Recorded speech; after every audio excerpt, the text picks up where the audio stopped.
Hi, pretty little lifters. Welcome back to the podcast. Today, I'm joined by Aly Mac. Aly is a licensed esthetician and the founder of Mod Skin in Los Angeles. Aly is also a certified fitness trainer, which is how we connected while she was coaching at the lifting gym that I go to. Since I met her, I always loved her skin. And then, of course, came to find out she was an esthetician. So, of course, that made sense on why she had such like glowy, amazing skin. And over the past decades, she's had the privilege of working at some of Los Angeles's top skincare clinics, learning from experts and treating a variety of clients, including many of Hollywood's most well-known faces. She opened Mod Skin in 2024, and her goal is to create a comfortable and luxurious environment where you can achieve the complexion of your dreams. I've had the pleasure of getting some facials by Aly at Mod Skin, and it was awesome. And I looked so glowy and it was so peaceful. Like, it was just wonderful. You have to go. So now let's welcome Aly to the podcast.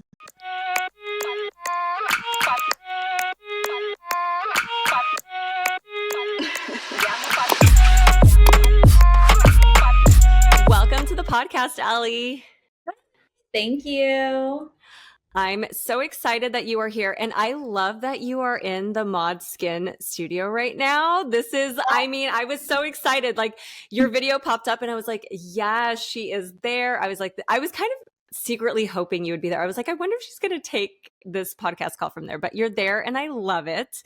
Let's start with a brief intro of who you are, what you're currently up to personally and professionally. Okay, well, my name is Aly. I'm an esthetician. I've been licensed for just over 9 years now. I recently just opened my own facial business here in Hollywood, which is amazing. It's only been a few months now. It was a long time in the making, but we're here and I'm so happy. I love it. So as you mentioned, you are the owner of Mod Skin, which recently launched here in LA in 2024. And when I met you, I knew you as fitness coach Aly, and I didn't know you were an esthetician, but I remember like always complimenting your skin. And then you were like, "Oh, like I'm a licensed esthetician." And I was like, "Well, of course your skin is gorgeous then. Like this makes sense." So I would love to know like what sparked your passion for getting into this industry and like what keeps you excited about this field.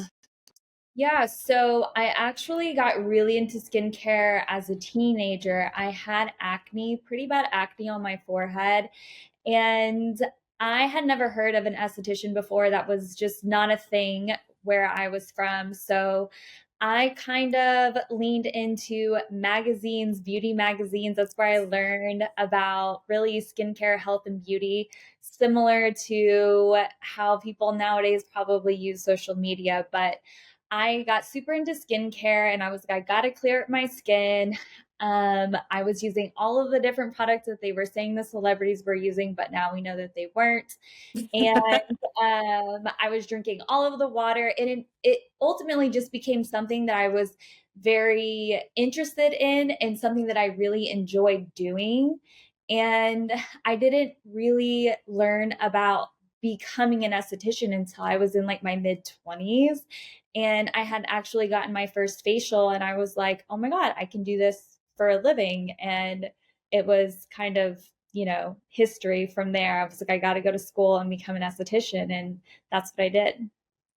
It's so interesting and I love stories when like people have had personal connections. Like you were saying, I used to have really bad acne and then it kind of like became an interest for me. And it's funny that you mentioned like a lot of people, I think especially, back then when we were younger, like didn't know this was like, could be a full on career. And I also didn't realize until I got older how much like I liked skincare, and I grew up getting facials. So my mom would do like mini home facials for my brother and I when we became like preteens. And like we would do like once a month facials. So like I have been getting facials since I was a teenager. And for anybody that follows me on social media, like, I love like just like healthy skin. Like this is part of our health. And I consistently get facials and take care of myself. I love a little Dysport and Botox. Like we're transparent here, but like I just love this field, and it is one of those fields where like I never even thought about that. I'm like, it's such a cool field. Like I think young Tiffany would actually have enjoyed that too. And so I love hearing your story of like how you found this, and now that you created your own space too. It's so awesome. And to answer your question about what keeps me excited about this industry is that it's there's a combination of just like holistic traditional kind of treatments that stand the test of time combined with very innovative treatments nowadays. So we're constantly coming out with things, so it's so fun to test out these new things and then to combine them with the things that we know that work. And that's just what keeps it exciting, is you are constantly learning, constantly being kept on your toes. There's always something new on the market, and every client is also just, it's a new person, it's a new story, they're a new project. And so there's never a dull moment. And I think that's something that's required for me in order to keep going and to stay passionate about something, is to just constantly have, new things and new challenges. So Yeah, no, I love that. I was thinking about, because I also teach health, and we talk about skincare and health, and I think there's a lot of, not only for young people, but just like adults too, there's a lot of, misconceptions that people have about skincare. And I'm sure you address many of those with your clients. And I was thinking, what are some, like, I have a list of some like myths that I've heard. And we could get into those, but also like, have you come across lately like any common misconceptions that some of your clients have been having about skincare? all the time. And I would say nowadays, the number one most common issue that I come across is that people think that they need a 10 to 12 plus step skincare routine. And that is just so far from the truth. It's just what they're being told nowadays by either beauty influencers, marketing companies. It's kind of created a little bit of a mess. So, one of the things that I do the most often here at Mod Skin is really simplify my client skincare routines, really strip everything back down to the basics, to where they're using usually around 4 to 7 products. That kind of is the sweet spot. But yeah, the biggest no is using 10 plus skincare products. You really don't need it. Okay. Um, and then I think another very common one, I do have a lot of acne clients, and it's not their fault. I blame it on marketing and brands, but they will market an entire acne line towards someone who is experiencing breakouts. So they have an acne cleanser. Maybe it has some sulfur in it. They've got this acne serum. Maybe it's got retinol and salicylic acid.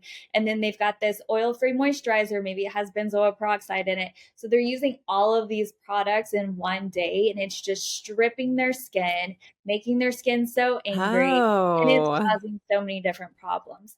So that is a huge, huge problem that I come across daily. So if you have acne prone skin, you should be using skincare products that are suitable for your skin type, that keep your skin barrier balanced and happy. And maybe we're incorporating at least one, sometimes two products that actually treat acne. And those acne treatments should be determined based on the type of acne that you have. So that's another really big one. What are some that you? yeah. So, and this was one that I think like a lot of us are guilty of, and I did this as a teen too. But one of them that I came across was popping pimples. Like, oh, you should pop your pimples. Like it helps like get everything out. What do you suggest as an esthetician? Should we be doing this? Is it leading to scarring? Like what's happening? What is this? Yeah, so the best thing to do would be to leave it alone and do a little spot treatment on it, like a product, whether that's a pimple patch or just like a little pimple, like a mask or something like that, to help with the inflammation and the redness and help kind of dry it out a little bit. That's the best thing to do. If you're trying to pop it or extract it yourself, trust me, it's really hard to do extractions on yourself, and you definitely shouldn't be doing it. And you're likely going to end up causing some scarring, some irritation. And I would say 100% of the time, okay, 99.9% of the time, that when someone does their own extractions, they actually are not getting it out all the way. So a lot of times I'll have someone, they said, oh, I tried to extract that one myself. So they have like a little scab on top of the pimple. And they say that it's been there for months, it's not going away, because they did not actually get it out. So they just scratched off the surface of the Oh skin. no. The blackhead is actually way deep down in there. It's never going to go away. It's going to be there Yeah. forever. You have to get it properly extracted. So don't extract it yourself. Book an appointment with an esthetician. Let somebody else do your extractions. I promise you, it's so much better. We can see up close. We've got that magnifying lamp. We can prep the skin properly so that the skin will heal nice and quickly and you won't have any scarring. So don't pop your own pimples. Yes. And, it's funny because I totally remember, being a teenager, even in like into my 20s.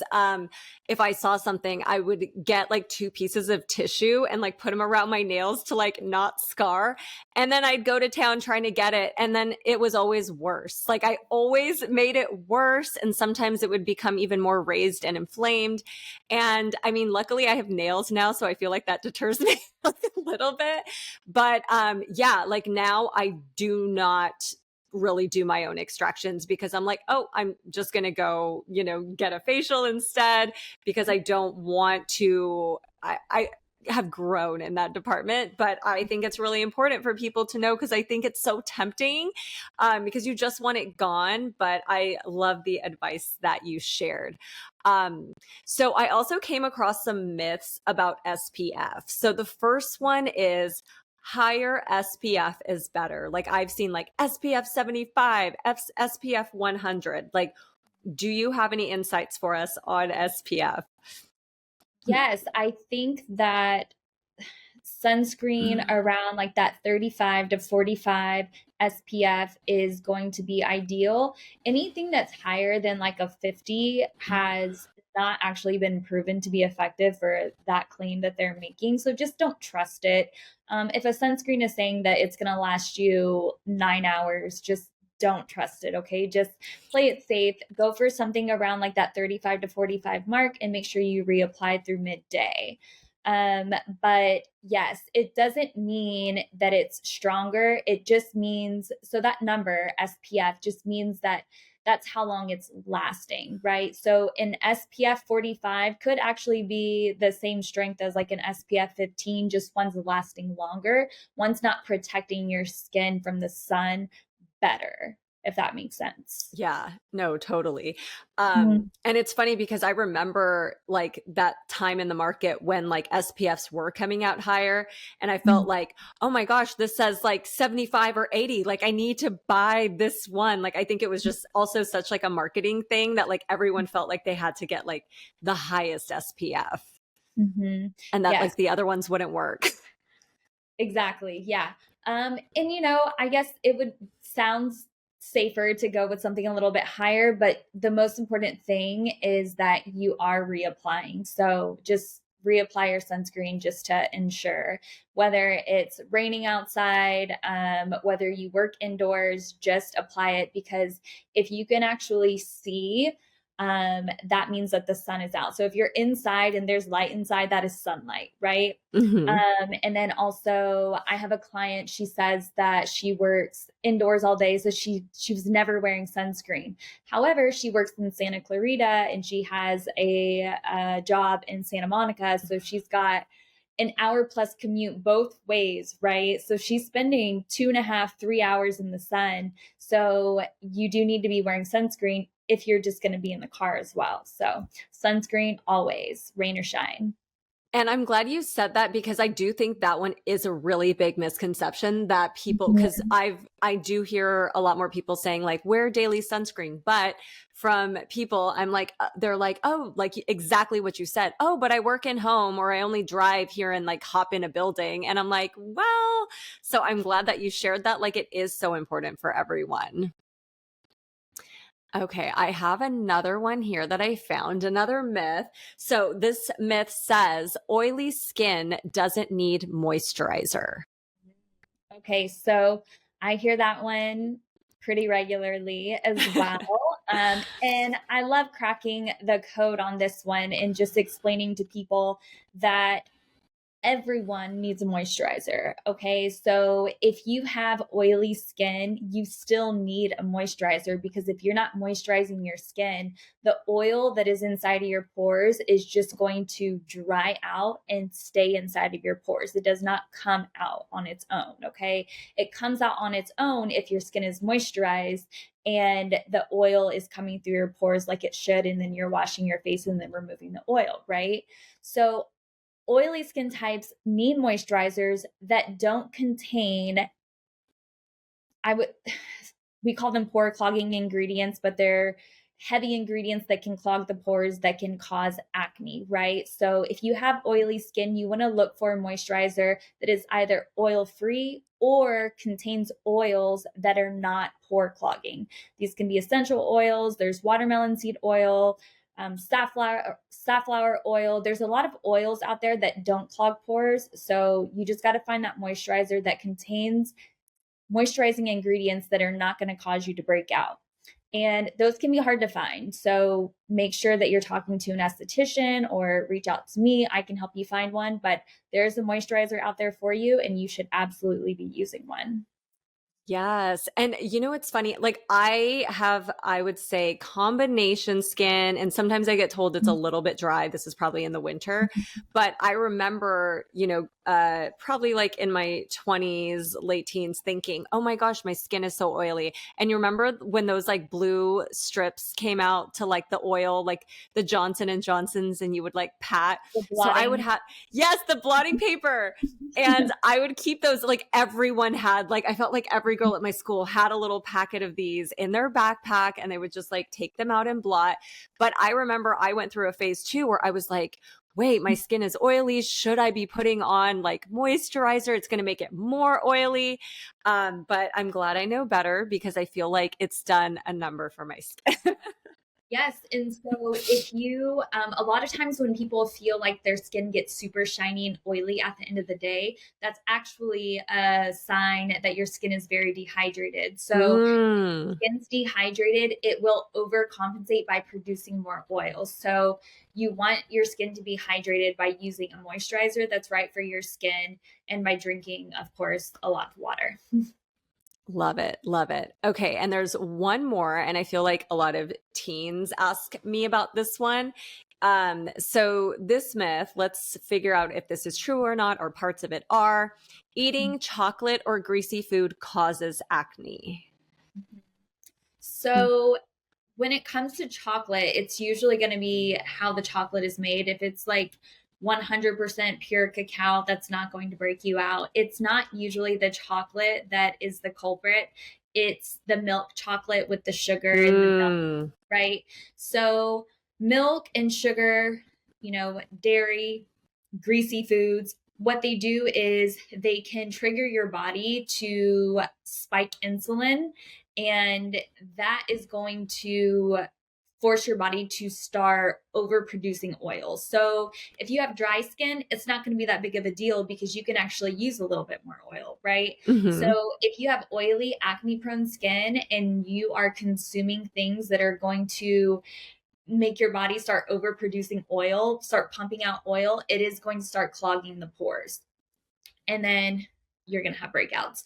So, it's all about the process of elimination. I say cut all of those things out that we know can trigger oil production, which that's going to be dairy, eggs, whey protein, sugar, excessive alcohol. Um, Cut those things out. I'd say 2 to 3 weeks, get your skin balanced. And then from there, incorporate one thing at a time and see how your skin kind of reacts that way. Because it's not always all of those things that are going to cause your skin to break out. It's usually one or two things. And so once you narrow it down, you're going to be good from there. But yeah, it's kind of a process, but it can save you a lot of time and money in the long run. Yeah, and I love that you shared that it was like not a one size fits all. It's like for some it might be one thing, for some it might be another. Because I did know somebody who did cut out dairy because she was just like, I keep like, what is going on to my skin? And then she's like, let me like test it out and like eliminate dairy for a little bit, and her skin totally cleared up. So I don't think like I think people only associate like chocolate and like greasy food as like the culprits, but like as you mentioned, like it could be dairy, like it could be your body's different way of like processing things. So I'm glad that you mentioned that. Okay, love these. I love that we busted some myths and cleared things up. So one thing I love, like, so I've obviously stalked your Mod Skin webpage and everything, and I see so many cool treatments, and I feel like unless people are like really up to date with like what facials are like now in 2024, like a lot of this stuff is so new because I know for me, like I got to visit you and we did the bio repill, and I have heard of this. I had just never gotten it done. But like so many people were like, what is this? I've never heard of this. So can you share some like of the most like exciting advancements or trends that you've been seeing in skincare that maybe you're incorporating into your practice because you're like, these are really cool. Like people should do this. Yeah, of course. So the bio repeal, I do that every single day. My clients are loving that. It's been around for a while, but it's kind of just starting to make its waves through the market. It's a very modern peel in the sense that you're not going to get this crazy shedding of the skin like you would with a traditional peel that has the same strength, right? So typically people associate the peels with like peeling like a snake. You're going to be shedding Yes. for 5 to 7 days. Most people just don't have time for that, especially here in California. We have such active lifestyles, or people are models, they're always on TV or on camera. No one has time to peel for 7 days.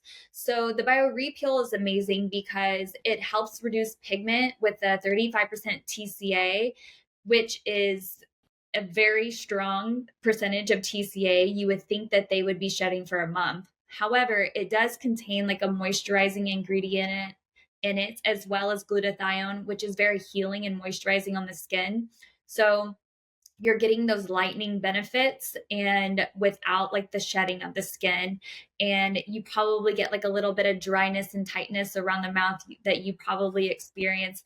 Uh-huh. Nothing crazy at all. Yeah, I was totally fine.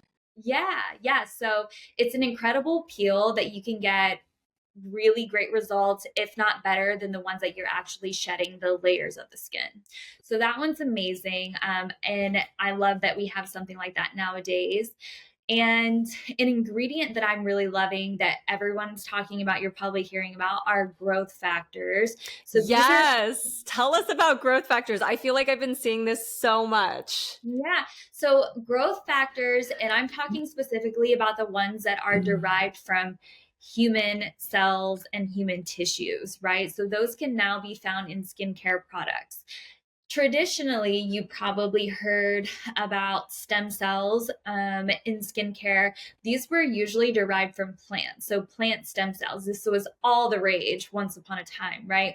So what we learned was that plant stem cells actually, besides provide a little bit of hydration and glowing benefits, they don't actually do anything when it comes to restructuring or building like the tissues of the skin. So it's not increasing collagen or elastin or anything like that.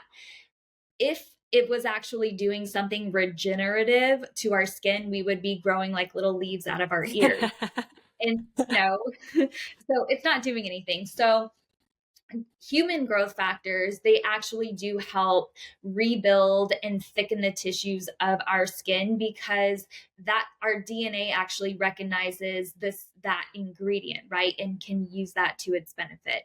So growth factors are all the rage. They're amazing. They're safe for all skin types. They're great for scarring, for redness, all the anti-aging purposes. So I say jump on board with the growth factors. I will definitely be, or I already incorporate those into my treatments today and in my client skincare routine. So they work wonderfully. And what else do we love? Jet plasma, that's a new one. I've Yeah. seen you post about this. I was like, wait, I need to hear more. Yeah. So jet plasma, it's really hard for people to kind of understand what it does because it's so new and no one's really doing it or talking about it. But what it is so it's almost like a gas. It's the fourth state of matter. So it is plasma that is actually being infused to the surface of your skin, and it's taking your collagen that is kind of sparsed out, laying flat, and it's triggering it to restructure and stand up on top of each other. So it's causing your skin to kind of get thicker, and as a Ooh. result it looks plumper and tighter and firmer and lifted, right? Hmm. So that's a pretty incredible treatment. There's zero downtime and it's completely painless. It's actually very relaxing. You get instant results and everyone's just loving it. So that's another really exciting treatment on the market that people can do instead of, going to get like a laser, or maybe they don't have any downtime for like a chemical peel, or they want something instant. They have an event that night and they want to look like nice and tight. Jet plasma is the way to go. So that one's a really great one as well. Okay, I'm definitely going to have to add that one to the list because I have not tried that yet. Yeah. So I am excited. I love this. So we have bioreappeal, jet plasma, growth factors. Mhm. I am here for all of this. So one thing that I love is when you share pictures of your clients on ModSkin on your Instagram. And like I said, I just like love skincare, and I love seeing like how you've grown with some of these clients and like seeing their skin change over time. Can you share a client success story that you're particularly proud of, or like what has made it so rewarding for you? Yes, I would probably say something that just happened recently. I was literally just at the farmer's market a few days ago, the one here in Hollywood, and I ran into one of my clients' moms. So my client, he's like a teenage boy, and he suffers with acne, he had pretty bad acne around like his cheeks and his jawline. And I ran into his mom after he had only had one treatment. So we did one acne facial, and then I also revamped his skincare that he's using at home. So that was it. And then he came in for his next treatment about 4 weeks later, and I was blown away by his results. I was like, I can't believe we've only done one treatment. And the next day, I was at the farmer's market and I ran into his mom, and she would not stop talking about how he's a completely different person. Yes, Oh. it like I was like, "Oh my god, I'm not gonna cry," and I was like, "Thank you so much." She was like, "No," she was like, "It's all you," and I was like, "Oh my gosh." So that was so sweet. So, he just like teenagers, when they have like a lot of acne or have skin issues, they just don't want to be looked at, they don't want to be talked to, they don't want to approach Hmm. anyone, they don't want to be seen. And what does that mean? It means that they're not confident, they're lacking confidence. So when you can actually change somebody's skin to a point to where they want to have a conversation with somebody, they want to take a picture, Yeah. they want to go ask questions, they want to be seen. And I don't even know if he noticed it, because or he didn't talk to me about it, but I don't know if a teenage boy is going to talk to me about that, whatever. But his mom was the one, she was like, he's a totally different person after one treatment. Like, she's like, he just has like this light, like that is just on, and he just seems so much happier. And Oh, so, yeah, so that made me really happy. Yeah, and that was just after one treatment. So, and we're that's still going to be amazing. going. We got work to do. We're going to be working on some scarring. But as far as breakouts go, like his skin was looking so good. And he was also on the fence about going to the doctor and getting on Accutane, doing the prescription, like that whole route. And then his mom was like, what about, going this route, like just giving it a try and treating it a little bit more holistically, right? So that was the route he decided to just like try to treat it holistically and just see if that worked out. And so it's all going really well. But that one made I me really love that happy. story, especially as someone who works with teenagers, and you completely nailed it. Like when a teen, and some of us can, think back to when we were teenagers, when they don't feel confident about their skin, they really do close up and hide up. Like, I see them with their hoods on. I see them with their hair in front of their face. Like, you can see it.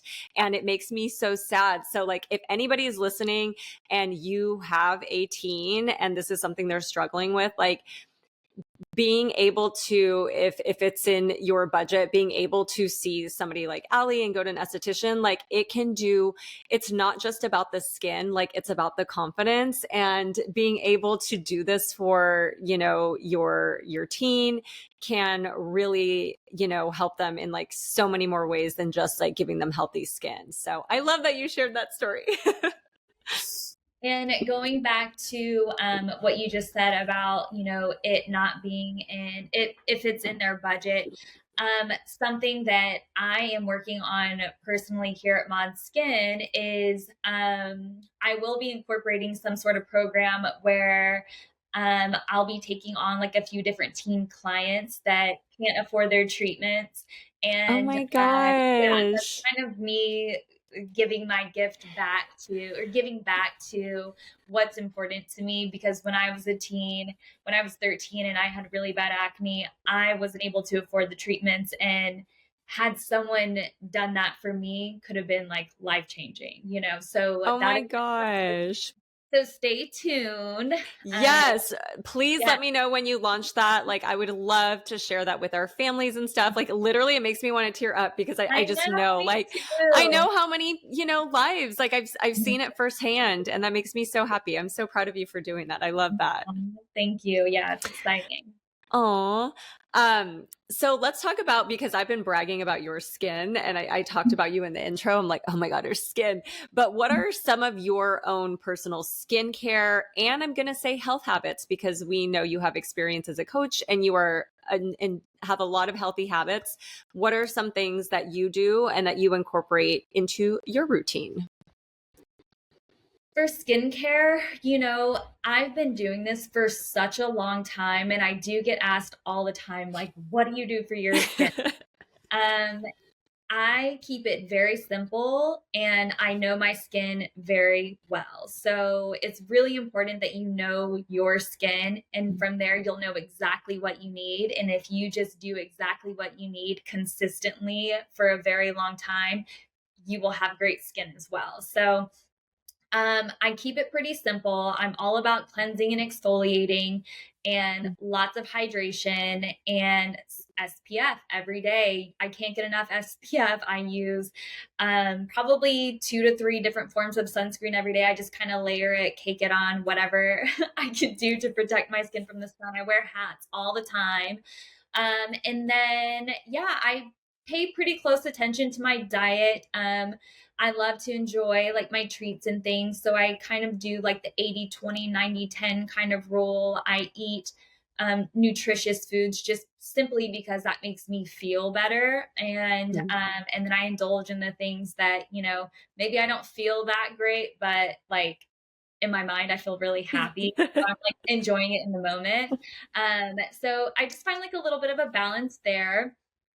And yes, as far as like detoxifying the body goes, it's all about hydration and sweating. Those are the two best ways to detoxify your body, right? Whenever you drink a lot of water, what are you doing? You're constantly going to the bathroom, right? That's called hydration. So every time that you actually go to the bathroom, you are ridding your body of toxins that could potentially cause breakouts or premature aging. So stay hydrated. I say 3 liters per day. And then working out, breaking a sweat, that's the other way to get those toxins out of the body. You're also getting that blood flow pumping. So you're bringing a lot of oxygenated blood to the surface of the skin. And whenever you have oxygenated blood in the skin, you are stimulating collagen production. So I do try to incorporate workouts probably, 4 to 6 days per week. And hydration is every day. So those are pretty much what I do. Pretty simple, but yeah, consistent. Yeah. And I love that you pointed out, like, you know your skin so well. And I think that's one thing that, like, I'm the same way, like at this point, because it's something that I care about. Like I know my skin so well, and I know like when to do something, when not, what might be good for it. And I think like to anybody listening, if you've never really like paid much attention to skincare or something like, or getting to know your skin and like patterns and like what causes this or that, like spend some time getting to know your skin. I think it's so important, and paying attention to like how certain foods or things you drink affect your skin. I think it's so important. And this is beyond just the face, even like your skin. I tell my students all the time, I was like, you need to be the experts of your body. You need to know if a new mole has popped up. You need to know if like something is different, you know? So I love that you mentioned that.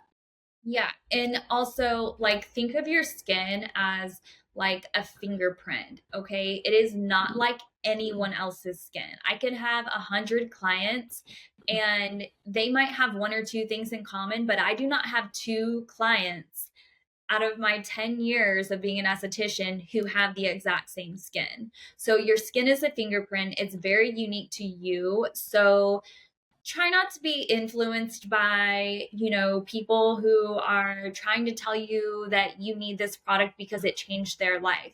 Maybe it changed their life for the better because of their skin type and what their skin needed at that time. If you get that product, it could actually be disastrous, right? So, and that's typically why you should probably reach out to an expert or a licensed esthetician to figure out what skincare products you actually need. And sometimes people feel like, oh, it's too expensive to go to an esthetician or too expensive to get a facial. It's essentially an investment. You can get so much information and learn so much from a skincare expert that it ultimately ends up saving you so much money in the long run, so that you're not purchasing, you have 20 different products that cost anywhere between $20 to $100 that are just sitting there collecting dust because they didn't work out for you. So invest in yourself and invest in your skin so that your skin can be the best version that it can be. Yeah, I'm a huge believer. Like, health is one of my values, so I don't mind spending money on it. I invest in so much of my skincare. And like you said, it's very planned out. So it's like, and it may sound like, when I've told people about like what I do and they're like, oh my gosh, you spent $200 to $300 on this. I'm like, yes. And look at how beautiful my skin looks. But I'm also not wasting money on like X, Y, and Z. And it's like, I'm very intentional about it. And like, I'm at the place where like, I know like what my skin needs, but like for me, I'm like, it's an investment in my health, and I think for some people, like, you'd be surprised, like cutting back on like a couple dinners, I'd rather spend on my skin. Yeah. It's But all that's, about what you want to prioritize, right? And then yes. also, there's such a range of price when it comes to skincare products. And here at Mod Skin, I definitely have something for everyone. I do have my younger acne prone clients. Maybe they don't have that much money to spend on skincare. So I do have certain products that are at like a more generous price point that they can use that I can vouch for. So, what I don't want is for my clients to be going somewhere, getting all of these different cheap skincare products that ultimately I just can't vouch for them, right? So, Yeah. I do have that option. And then I also have the option for people who are a little bit more anti aging focused, and then they can also like afford like those more high end products if that's something that they enjoy as well. But just you don't have to spend a ton of money on skincare. Like I said, as long as you're just spending money on those 4 to 7 products that work for you, you're going to be saving money in the end. So, Love it. Love it. Okay. So I have one final question that I ask all my guests, and it's, what advice would you share with your teenage self and teens today?